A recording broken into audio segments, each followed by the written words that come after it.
Oke, selamat pagi anak-anak. Nah, jumpa lagi dengan Pak Agus. Walaupun hari ini kita belajarnya lewat daring, ya, kita tetap semangat. Oke, untuk hari ini, hari Rabu, itu jadwalnya matematika. Berarti kita harus belajar matematika ya. Nah, oke, sebelum kita belajar, tentunya yang pertama kita lakukan adalah kita harus berdoa. Mari sama-sama kita berdoa untuk memohon.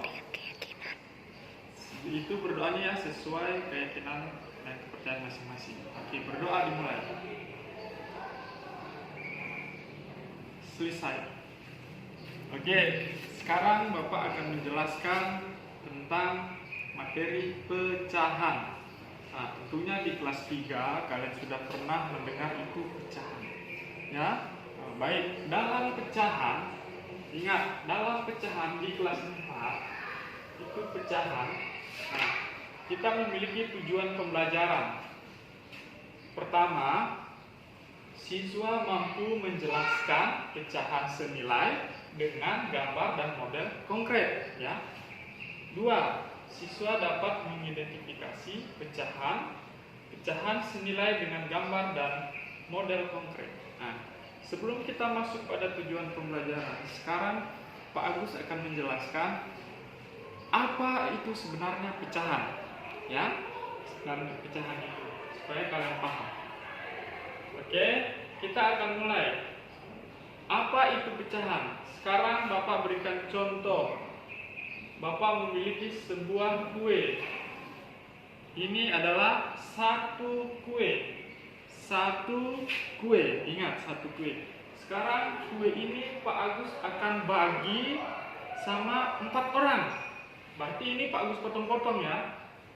1, 2, nah ini 1 bagian, ini 2 bagian, ini 3 bagian, dan ini 4 bagian.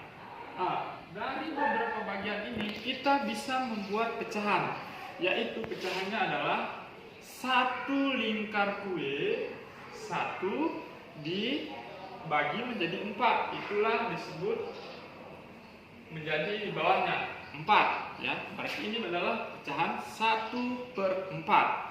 Oke, sebelum kita masuk jauh, sekarang Bapak tanya dulu, ya, supaya kalian paham. Ini adalah bilangan 1/4. Dalam pecahan itu ada yang disebut dengan pembilang dan penyebut. Yang mana pembilang, mana penyebut? Yang dikatakan pembilang itu adalah yang di atas, pembilang. Ya, yang di bawah itu disebut penyebut. Penyebut. Nah, ingat ya, pembilang sama penyebut. Oke, kalian sudah paham artinya pecahan? Itu artinya satu. Oke, kita tadi sudah Bapak menjelaskan tentang pecahan ya. Ini tadi adalah sebuah kue, satu lingkar kue. Pak Agus bagi menjadi 4. Itu disebut dengan pecahan 1/4. Dan yang di atas itu adalah pembilang, yang di bawah adalah penyebut. Sekarang Pak Agus punya gambar lagi satu. Oke, gambarnya Pak Agus berbentuk persegi panjang ya. Sekarang ini Pak Agus mau bagi dulu. 1, 2, 3, 4. Pak Agus membagi balok ini menjadi 4. Sedangkan Pak Agus mau arsir ini ada 2 bagian, ya, 2 bagian. Nah, ini dapat dikatakan pecahan 2/4. Kenapa 2/4? Karena 2 bagian yang diarsir dari 4 potong ini, 4 bagian ini. Makanya 2 yang diarsir ini menjadi pembilang, yang 4 potong ini menjadi penyebut. Nah, makanya ini dikatakan pecahan 2/4.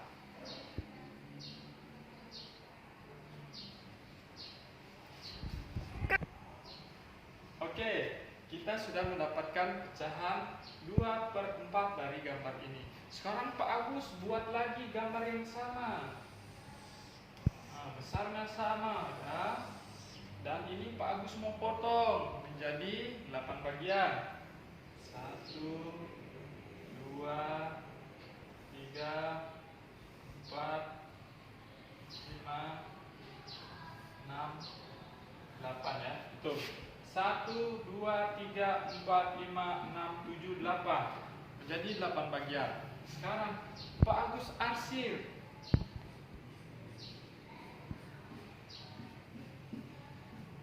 Nah, di sini ada berapa arsiran? Kita hitung. 1, 2, 3, 4. Nah, tadi Pak Agus sudah sebutkan kalau yang dia arsir itu bisa dikatakan sebagai pembilang. Berarti yang di atas adalah 4. Dan yang di bawah penyebutnya jumlah semua potongan. 1, 2, 3, 4, 5, 6, 7, 8. Nah, kita sudah dapat pecahannya adalah 4/8. Nah, sekarang kita akan melihat ini besarnya sama dengan ini. Pecahan di bawah 2/4 sama dengan 4/8. Berarti ini dapat dikatakan menjadi pecahan senilai. Kenapa dikatakan pecahan senilai? Karena bagiannya sama ya, besarnya sama. Karena kalau kita bisa buat pecahan 2/4 dan 4/8. Oke. Dari dua pecahan ini kita bisa menentukan pecahan senilai. Apakah 2/4 dan 4/8 ini pecahan senilai atau tidak? Nah, maka dari itu kita akan melihat di sini satu bagian ini kan dipotong menjadi 4 bagian, sedangkan yang di atas ada 2. Yang di bawah bentuknya sama. Ini dibagi menjadi 8 bagian dan dipotong. Yang diarsir ada 4 bagian. Makanya dari bentuk ini dapat dikatakan senilai. Ya, kenapa dikatakan senilai? Karena luas atau jumlahnya itu sama. Ingat, jumlahnya. Oke, tadi Bapak Agus akan perjelas lagi tentang pecahan senilai. Kita kan tadi punya pecahan 2/4 dan 4/8. Gambar 2/4 dan 4/8 itu sama, cuma pembagiannya yang berbeda. Nah, kenapa ini dikatakan senilai? Kita bisa melihat gambarnya ya. Karena jumlah luas gambar ini dan gambar ini itu sama, cuma pembagiannya yang berbeda. Maka itu dapat dikatakan pecahan senilai. Kenapa seperti itu? Karena kita melihat dalam perkalian. Contoh, kita akan bagi ini. Kita ambil perkalian yang paling terkecil, itu dari 2. 2/2. Kita bagi 2 bagi 2 hasilnya 1. 4 bagi 2 hasilnya 2. Nah, 1/2. Ini bisa tidak dibagi 2? Kita tes. 2/2. Kalau ini bisa dibagi 2, berarti ini 4/8 dan 2/4 itu senilai. 4 bagi 2 hasilnya 2. 8 bagi 2 hasilnya 4. Ya, ternyata bisa. Ternyata pecahan ini dengan ini tuh bisa dibagi 2. Makanya itu bisa dikatakan pecahan senilai. Oke, dari penjelasan Pak Agus tadi, kalian boleh mencari referensi di tempat lain ya. Jangan berpatok pada penjelasan Pak Agus, karena penjelasan Pak Agus itu singkat. Sekarang Pak Agus akan kasih tugas. Nah, sekarang Bapak harapkan kalian tentukan nilai pecahan dari gambar ini. Tentukan nilai pecahan dari gambar ini. 2, setelah kalian menentukan nilai pecahannya, nanti kalian tentukan maksimal 4 pecahan senilai dari pecahan gambar ini. Itu saja yang Pak Agus minta. Nanti itu bisa kalian tulis di buku tulis matematika. Nanti dikumpul ya. Nanti Pak Agus infokan. Oke, terima kasih. Selamat belajar di rumah anak-anak. Tetap semangat ya.